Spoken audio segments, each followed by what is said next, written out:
Hi, இன்னைக்கு டேஸ்டியான வெண்டைக்காய் ஃப்ரை எப்படி பண்ணுறதுன்னு பார்க்கலாம்.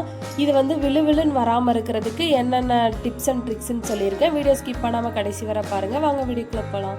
இப்போ வெண்டைக்காயை நாள் வந்து நம்ம வாங்கி அதை நல்லா வாஷ் பண்ணிவிட்டு குட்டி குட்டியாக இந்த மாதிரி சாப் பண்ணி இதை வச்சோன்னா இதில் உள்ள அந்த ஈரப்பதம்லாம் கொஞ்சம் வந்து போயிடும். இதை வந்து காட்டன் துணியில் விரித்து உலர வச்சுக்கோங்க. இப்போ மறுநாள் வந்து நம்ம ஃப்ரை பண்ணலாம். இதுக்கு வந்து நல்லா தாராளமாக ஆயில் வந்து விட்டுக்கலாம். ஒரு 2 டேபிள் ஸ்பூன் வந்து கடலெண்ணெய் விட்டுக்கலாம். கடலெண்ணெய் வந்து இந்த மாதிரி ஃப்ரை பண்ணுற எந்த ஒரு டிஷ்க்குமே வந்து ரொம்ப நல்லாயிருக்கும். இது வந்து நல்லா சூடானதுக்கப்புறம் இதில் 1 டீஸ்பூன் வந்து கடுகு வந்து நல்லா பொரியட்டும். பொரிஞ்சதுக்கப்புறம் இதில் வந்து 1 டீஸ்பூன் வந்து நம்ம ஜீரகம் வந்து ஆட் பண்ணிக்கலாம்.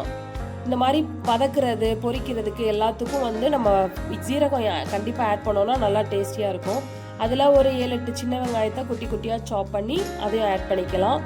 அப்புறம் அதில் வந்து காரத்துக்கு ஒரே ஒரு வத்தல் ஆட் பண்ணியிருக்கேன். அப்புறம் கொஞ்சமாக கறிவேப்பிலை ஆட் பண்ணிக்கலாம். ஆட் பண்ணிவிட்டு இதை வந்து நல்லா வதக்கலாம். இது வந்து ரொம்ப கோல்டன் ப்ரௌனாக வதங்கக்கூடாது, கொஞ்சமாக வதங்கினா போதும். அப்போ தான் அந்த எடுத்து சாப்பிடும்போது அந்த காயோடு சேர்த்து சாப்பிடும்போது இந்த வெங்காயம் வந்து ஒரு ஃப்ளேவர் கொடுக்கும், நல்லாயிருக்கும். இப்போது நம்ம சாப் பண்ணி வச்சுருக்கிற வெண்டைக்காயை வந்து அதோட ஆட் பண்ணிக்கலாம். ஆட் பண்ண உடனேவே லோ ஃப்ளேம் போயிடணும், சிம்க்கு போயிடணும். சிம்மில் வச்சு தான் நம்ம வந்து குக் பண்ண போகிறோம். டிஷ் ஃபுல்லாகவே சிம்மில் தான், ஹை ஃப்ளேம் வைக்கவே கூடாது. இதை வந்து நல்லா வந்து ஃபஸ்ட்டு நம்ம அந்த ஆயிலோட அந்த ஆனியனோட இந்த வெண்டைக்காய் வந்து நல்லா வந்து வதக்கலாம். ஒரு 2-3 மினிட்ஸ் வந்து கண்டிப்பாக அதை வதக்குனாதான் அது நல்லா வந்து ஃப்ளேவர்ஃபுல்லாக வரும். இதை நல்லா வதக்குனதுக்கப்புறம் நம்ம வந்து லிட் போட்டு க்ளோஸ் பண்ணி இதை வந்து குக் பண்ணணும். அப்போ தான் வந்து லிட் போட்டு க்ளோஸ் பண்ணி குக் பண்ணால் தான் இதில் உள்ள அந்த ஈரப்பதம் எல்லாமே வந்து நல்லா வந்து அது குக் ஆகி வரும். இந்த மாதிரி நல்லா வந்து குக் ஆகும். இது வந்து கொஞ்சம் இப்போ வந்து அந்த தண்ணி விட்டுருக்கு, லைட்டாக வந்து தண்ணி விட்டு இந்த மாதிரி லைட்டாக விழுன்னு சொல்லிட்டு நமக்கு வந்து வர ஆரம்பிச்சிருக்கு. இப்போது இந்த காய்க்கு தேவையான அளவு நம்ம சால்ட் வந்து ஆட் பண்ணிக்கலாம். சால்ட் ஆட் பண்ணிவிட்டு நல்லா அந்த காயை வந்து நல்லா மிக்ஸ் பண்ணிக்கலாம். மிக்ஸ் பண்ணதுக்கப்புறம் அகைன் வந்து நம்ம திருப்பி வந்து லிட் போட்டு க்ளோஸ் பண்ணி தான் நம்ம குக் பண்ண போகிறோம்.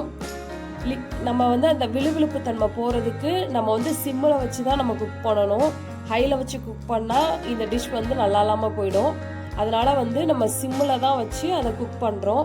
அகைன் லிட் போட்டு க்ளோஸ் பண்ணி இந்த மாதிரி வந்து நல்லா கலந்து விட்டுறோன்னா நமக்கே தெரியும் அந்த விழுவிழுப்பு தன்மை வந்து கொஞ்சம் கொஞ்சமாக வந்து போகிறது.